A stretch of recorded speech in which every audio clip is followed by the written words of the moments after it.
मतदाता सूची का प्रकाशन हो जाएगा और ये कह सकते हैं कि अंतिम प्रकाशन होगा। तो बिहार में आज फाइनल वोटर लिस्ट जारी हो जाएगी। एसआईआर की जो पूरी प्रक्रिया हुई इसके बाद से ये अंतिम मतदाता सूची जिसका प्रकाशन आज हो जाएगा। निर्वाचन आयोग मतदाता सूची का प्रकाशन करेगा। तो देखिए इस बार एसआईआर के तहत कई जो अयोग्य मतदाता हैं उनके नाम हटाए गए, जिसके बाद से दावे आपत्ति भी किए गए और उसके बाद से अब फाइनल जो लिस्ट है वो आज सामने आ जाएगी। 1 अगस्त को ड्राफ्ट वोटर लिस्ट जारी हुआ था और ड्राफ्ट वोटर लिस्ट में 7.24 करोड़ मतदाता शामिल थे और आज फाइनल वोटर लिस्ट जो है वो जारी कर दी जाएगी। तो कई ऐसे मतदाता हैं जिनके नाम कट चुके हैं और कई जो योग्य मतदाता हैं उनके नाम इस लिस्ट में शामिल होंगे। तो आज जो फाइनल लिस्ट है वो सामने आ जाएगी। तो देखिए पहले भी ये चर्चा हो रही थी कि जैसे ही ये फाइनल लिस्ट सामने आ जाती है इसके बाद से इलेक्शन कमीशन का बिहार दौरा भी होना है और संभावना जल्द जताई जा रही तारीखों के ऐलान का भी। रवि एस नारायण हमारे साथ न्यूज 18 संवाददाता फोन लाइन पर। रवि, एसआईआर की जो पूरी एक लंबी प्रक्रिया चली थी, आज फाइनल जो वोटर लिस्ट है वो सामने आ जाएगा, क्या तैयारी है और क्या अपडेट है आपके पास? देखिए आज का दिन जो है वो बड़ा है। एसआईआर में हंगामे के बाद कई सवाल खड़े हुए थे। जो ड्राफ्ट सूची जारी हुई थी उस पर कई सवाल खड़े हुए थे, लेकिन तमाम सुधारों के बाद पिछले 1 महीने से लोगों को कहा गया कि अपने अपने जो भी लोग शामिल नहीं हैं वो अपने नाम शामिल करा लें और आज जो है वो अंतिम मतदाता सूची जो है उसका प्रकाशन होना है। माना जा रहा है कि 11 बजे के बाद जो है वो कभी भी जो वेबसाइट है उस पर जो है अपलोड कर देगा निर्वाचन आयोग और वहां से लोग जो है वो देख सकते हैं। मतदाता सूची जो है वो सभी जिलों के जो निर्वाचन पदाधिकारी है और जो जिलाधिकारी है उसको वहां पे भेज दिया गया। यहाँ से भी लोग जो है वो जानकारी ले सकते हैं। सबसे खास बात है कि अभी तक जितने लोगों ने जो एसआईआर के बाद जो सूची जारी की गई थी ड्राफ्ट सूची, उसके बाद लगभग 16,58,000 लोगों ने अपने फॉर्म 6 जो है वो भरकर जमा किया है और लगभग 36,000 जो मतदाताओं का जो नाम है वो जोड़ने के लिए उन्होंने दावा पेश किया है। तो ये तमाम जो दावे पेश किए गए उनके नाम जो है इसमें शामिल हो गए हैं और माना जा रहा है कि अब जो अंतिम मतदाता सूची है वो जारी होगा और इसके बाद जो है 2 दिन माना जा रहा है कि 2 से 3 दिन के बाद जो है निर्वाचन आयुक्त जो है वो पटना पहुंच सकते हैं दौरा के लिए और चुनाव की घोषणा कर सकते हैं। जी चलिए, शुक्रिया इस अपडेट के लिए आपका, रवि एस नारायण। चलिए, इसी बीच बिहार चुनाव से जुड़ी बड़ी खबर आ रही है, जहां सूत्रों के हवाले से बड़ी खबर आ रही है। बिहार बीजेपी प्रभारी विनोद तावड़े और ऋतुराज सिन्हा की उपेंद्र कुशवाहा से सोमवार रात मुलाकात हुई। सोमवार रात दिल्ली में उपेंद्र कुशवाहा के आवास पर यह मुलाकात हुई। बीजेपी नेताओं ने उपेंद्र कुशवाहा को पवन सिंह की बीजेपी में एंट्री के लिए राजी करने की कोशिश की। आपको बता दें कि बीजेपी चाहती है कि पवन सिंह पार्टी में शामिल हो जाए, लेकिन लोकसभा चुनाव में पवन सिंह ने उपेंद्र कुशवाहा के खिलाफ चुनाव लड़ा और उसके चलते उपेंद्र कुशवाहा को हार का सामना करना पड़ा काराकाट से। और ऐसे में पवन सिंह को लेकर के उपेंद्र कुशवाहा की आपत्ति है, लेकिन बीजेपी उपेंद्र कुशवाहा को पवन सिंह के लिए राजी करने में लगी हुई है। सूत्रों के मुताबिक जो जानकारी सामने आ रही है, पवन सिंह की उपेंद्र कुशवाहा से मुलाकात हो सकती है। तो ये बड़ी खबर आपको बता रहे हैं, जहां पवन सिंह की एक बार फिर से राजनीति में एंट्री नजर आ रही है। बीजेपी में इस बार पवन सिंह शामिल हो सकते हैं और उपेंद्र कुशवाहा से उनकी मुलाकात संभव है। सूत्रों के हवाले से ये बड़ी खबर सामने आ रही है। जनसुराज के संयोजक प्रशांत किशोर ने एक बार फिर से डिप्टी सीएम सम्राट चौधरी और मंत्री अशोक चौधरी पर आरोप लगा दिए। प्रशांत किशोर के आरोपों का जवाब सम्राट चौधरी ने दिया, जबकि अशोक चौधरी की ओर से उनकी बेटी शांभवी चौधरी ने कहा कि प्रशांत किशोर के आरोप बिल्कुल ही गलत है। रिपोर्ट दिखाते हैं।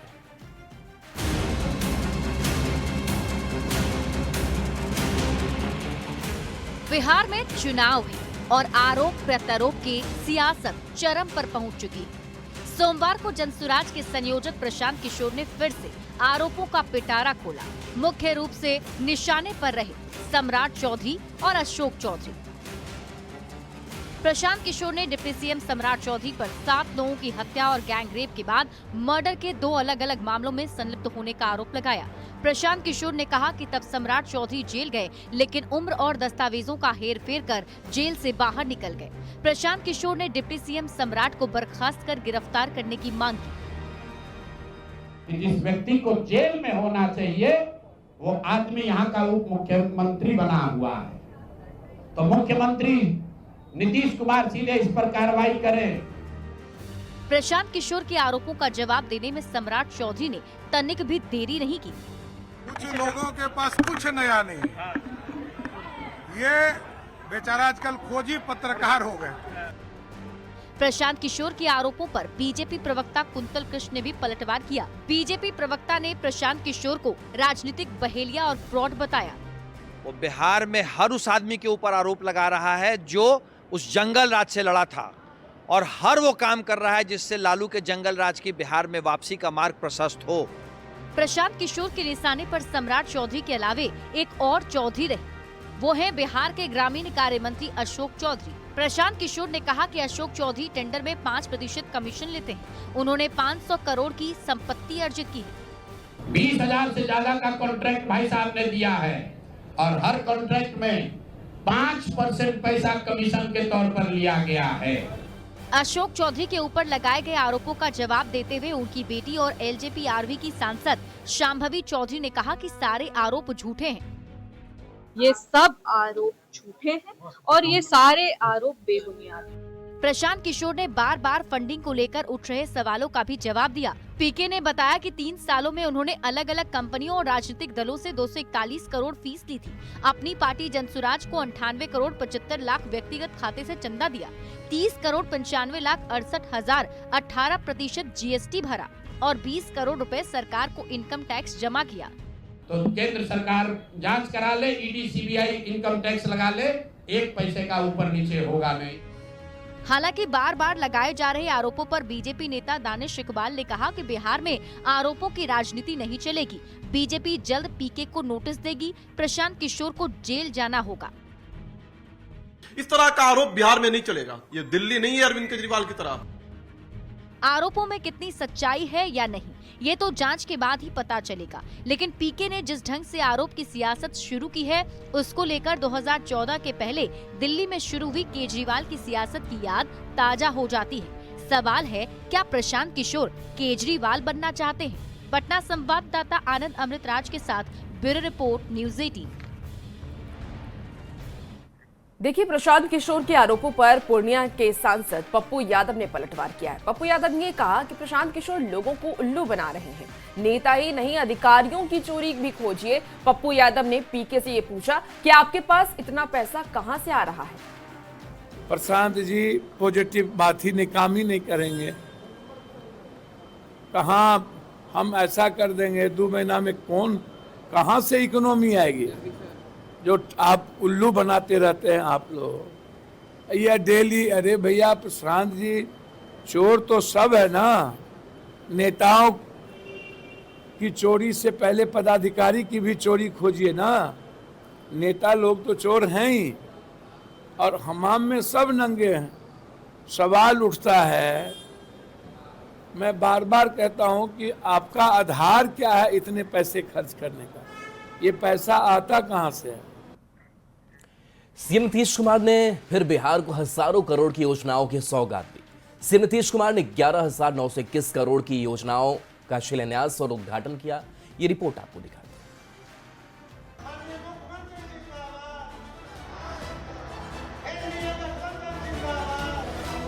चुनावी साल में सीएम नीतीश कुमार लगातार एक्शन में हैं। सीएम बिहार में सौगातों की बारिश कर रहे हैं। कई जिलों को हजारों करोड़ की योजनाओं की सौगात देने के बाद सीएम नीतीश कुमार ने सोमवार को बिहार में तोहफों की झड़ी लगा दी। सीएम आवास से 11,921 करोड़ की योजनाओं का शिलान्यास और उद्घाटन किया। सीएम की सौगात में कुल 20,658 योजनाएं शामिल हैं। सीएम ने 7,805 करोड़ रुपए की लागत से जन सुविधा और विकास से संबंधित 16,065 योजनाओं की शुरुआत की, जबकि 4,116 करोड़ की लागत से 4,593 योजनाओं का उद्घाटन किया।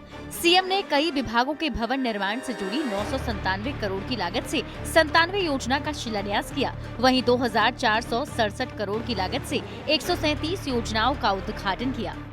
आज मुख्यमंत्री नीतीश कुमार जी ने हजारों करोड़ से संबंधित विभिन्न विभागों के योजनाओं का उद्घाटन और कार्यारंभ किया है। इससे बिहार के लोगों में काफी खुशी है और हर्ष है। लगातार मुख्यमंत्री नीतीश कुमार जी अपने कार्य से लोगों को सौगातें देने का काम करते रहे हैं। बिहार के यशस्वी मुख्यमंत्री श्री नीतीश कुमार जी ने बिहार के विभिन्न जगहों पर 11,000 करोड़ से ऊपर की योजनाओं का उद्घाटन और शिलान्यास किया। यह बिहार के विकास में 4 चांद लगाएगा। कितनी कमाल की बात है ना, आजकल नीतीश कुमार जी सो के उठते हैं तो एक्स पोस्ट पर एक घोषणा कर देते हैं, सोने जाते हैं तो उससे पहले ही घोषणा कर देते हैं, कहीं घूमने जाते हैं वहाँ एक घोषणा कर देते हैं, घूम के वापस आते हैं तो वहाँ एक घोषणा कर देते हैं। 4.5 साल तक बिहार का एक काम याद नहीं आया था नीतीश बाबू।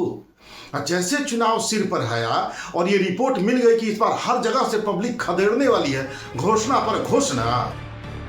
विधानसभा चुनाव से पहले से नीतीश कुमार लगातार अपने अभियान पर हैं। सीएम हर जिले में जाकर विकास से जुड़ी योजनाओं का तोहफा दे रहे हैं। सीएम ने एक साथ 11,921 करोड़ की योजना की सौगात देकर बिहार में विकास की नई लकीर खींच दी है। इन योजनाओं के शुरू होने से बिहार में विकास कार्यों को नई गति और दिशा मिलेगी। न्यूज 18 के लिए पटना से शैलेंद्र कुमार के साथ रवि एस नारायण की रिपोर्ट। देखिए, बिहार चुनाव नजदीक है और ऐसे में महागठबंधन में सीट शेयरिंग पर सस्पेंस बरकरार है और इसी बीच कुटुंबा सीट पर कलह सामने आ रही है। कुटुंबा में बिहार कांग्रेस अध्यक्ष राजेश राम का जबरदस्त विरोध देखने को मिला। आरजेडी कार्यकर्ताओं की मौजूदगी में राजेश राम के खिलाफ नारेबाजी हुई। ऐसे में सवाल ये उठ रहा है कि क्या राजेश राम की सीट पर आरजेडी की नजर है? ये रिपोर्ट दिखाते हैं।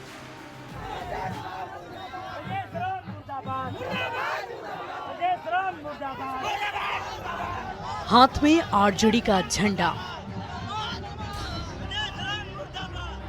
जुबान पर विरोध के बोल।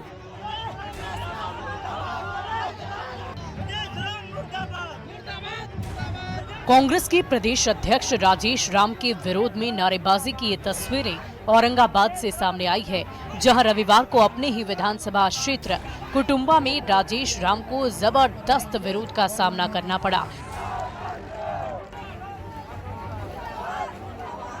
सोशल मीडिया पर तेजी से वायरल हो रहे इस वीडियो को लेकर दावा किया जा रहा है कि वीडियो कुटुंबा के पथरा गांव का है। बीते दिन बिहार कांग्रेस अध्यक्ष एक स्कूल का शिलान्यास करने पहुंचे थे। राजेश राम को देखते ही कुछ युवक भड़क उठे और सामने ही मुर्दाबाद के नारे लगाने लगे।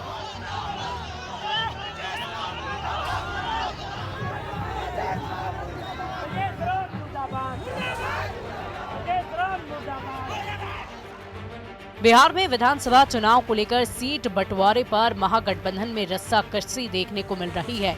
आरजेडी और कांग्रेस के बीच जारी नूरा कुश्ती और अंदरूनी कलह सतह पर आ गई है। आरोप लग रहे हैं कि राजेश राम की सीट पर दावा ठोकते हुए आरजेडी ने दबाव वाली राजनीति शुरू कर दी है। फिलहाल कुटुंबा विधानसभा सीट से बिहार कांग्रेस अध्यक्ष राजेश राम विधायक हैं, लेकिन इस सीट पर अब की बार आरजेडी पूर्व मंत्री डॉक्टर सुरेश पासवान को आगे कर रही है। चर्चा है कि राजेश राम के लिए डिप्टी सीएम की पद की मांग हो रही है, जिसे लेकर आरजेडी ने राजेश राम की पारंपरिक सीट पर ही दावा ठोक दिया है। हालांकि कांग्रेस ये कह रही है कि कुछ भी हो जाए, कुटुंबा से तो राजेश राम ही लड़ेंगे। अरे नारा लगाने से थोड़ी कुछ होने वाला है, ये तो एक तरह की सोची समझी साजिश है। ये छटपटाहट में किया हुआ एक निंदनीय कृत्य है। प्रदेश अध्यक्ष माननीय राजेश राम जी कुटुंबा से जीत रहे हैं। कांग्रेस की दलील है कि राजेश राम लगातार 2 बार से कुटुंबा में जीत हासिल कर रहे हैं, लेकिन पिछले एक हफ्ते की राजनीतिक घटनाएं इस ओर इशारा करती है कि कुटुंबा पर इस बार आरजेडी की नजर है। 13 सितंबर को कुटुंबा में कांग्रेस की ओर से कार्यकर्ता प्रशिक्षण कार्यक्रम का आयोजन किया गया, जिसमें आरजेडी के नेता नहीं पहुंचे। इसके बाद 18 सितंबर को महागठबंधन के कार्यकर्ताओं का सम्मेलन किया गया, जिसमें कांग्रेस के कोई नेता शामिल नहीं हुए, जबकि वाम दल और वीआईपी के कार्यकर्ता आरजेडी के न्योता पर पहुंचे हुए थे। अब सामने आए विरोध के वीडियो ने सत्ता पक्ष को विपक्ष पर हमला बोलने के एक और मौके दे दिए हैं। विधानसभा चुनाव के पूर्व राजद से कांग्रेस की दोस्ती का असर अब दिखने लगा है। जो वीडियो वायरल हुआ है उसमें पार्टी के साथ विधायक जी की भी फजीहत हुई है, यह शर्मनाक है। राहुल गांधी, प्रियंका गांधी बिहार में आकर बदलाव की बात करते हैं। बदलाव तो दरअसल कुटुंबा विधानसभा क्षेत्र सहित पूरे बिहार में कांग्रेसियों का होने वाला है। कुटुंबा सीट पर महागठबंधन में दिख रही फूट की झलक से एनडीए के नेता काफी खुश हैं। कांग्रेस और आरजेडी के बीच तनातनी को लेकर एनडीए ने ये दावा किया है कि महागठबंधन में अंदरूनी लड़ाई चरम पर है ना तो सीट शेयरिंग पर सहमति बन पाई है और ना ही सीएम फेज पर मुहर लगी है। ऐसे में देखना ये होगा कि मनमुटाव के बाद बात बन पाती है या कांग्रेस के राजेश राम और आरजेडी के सुरेश पासवान के बीच कुटुंबा में फ्रेंडली फाइट देखने को मिलेगी। औरंगाबाद से संवाददाता संजय सिन्हा और पटना रिपोर्टर शैलेंद्र के साथ ब्यूरो रिपोर्ट न्यूज़ 18। बिहार चुनाव में आई लव मोहम्मद पर सियासत गर्मा गई। आई लव मोहम्मद वाले पोस्टर पर केंद्रीय मंत्री जीतन राम मांझी ने बड़ा बयान दे दिया, जिस पर खूब राजनीति हो रही है। मांझी ने ऐसा क्या कहा कि बिहार की सियासत सुलग गई, इस रिपोर्ट में देखते हैं। आई लव मोहम्मद कह करके संसार को प्रचारित नहीं करना चाहिए। इसका मतलब आप लव के खिलाफ है, आप मोहब्बत को मानते ही नहीं है। आई लव मोहम्मद के भी और पीछे खड़े हैं।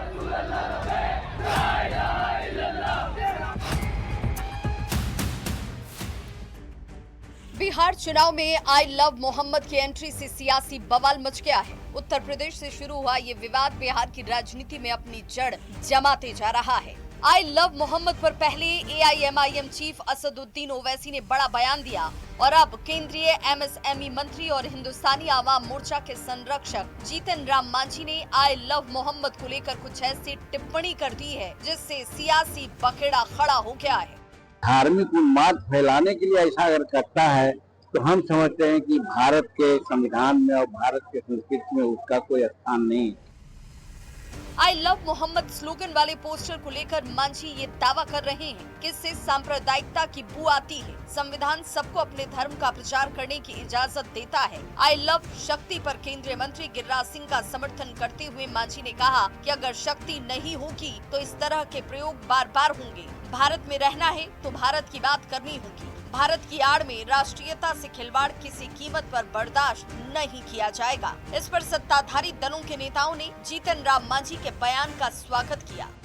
जीतन राम मांझी जी ने बिल्कुल सही कहा कि भयबिन होत न प्रीत, सांप्रदायिकता का जहर बोने वाले लोग, विभाजनकारी शक्तियां बार बार इस प्रकार का प्रयोग करती हैं भारत को तोड़ने के लिए। ऐसी कोई कार्रवाई करने के लिए आजादी नहीं दी गई है जिससे राज्य में किसी भी प्रकार का कोई उपद्रव हो। हालांकि आई लव मोहम्मद वाले बयान को बिहार में तूल देने पर महागठबंधन के नेता आपत्ति जाहिर कर रहे हैं, मांझी के बयान का विरोध कर रहे हैं। इस मुद्दे पर बिहार में राजनीतिक फसाद की स्थिति बन गई है। सत्तारूढ़ दल और विपक्ष के नेता आमने सामने आ गए हैं। इसीलिए भारतीय जनता पार्टी के लोगों को खुश करने के लिए सब अनर्गल बयानबाजी कर रहे हैं। जो लोग भी उदंडता करेंगे निश्चित ही उस पे कानूनी कार्रवाई होगी।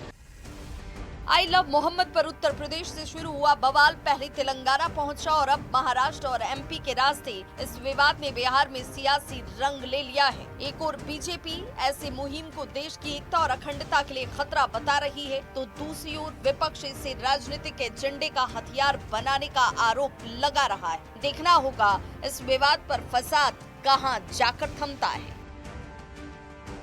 गया संवाददाता एलन लीली और पटना रिपोर्टर विनीता मिश्रा के साथ ब्यूरो रिपोर्ट न्यूज़ 18। और वक्त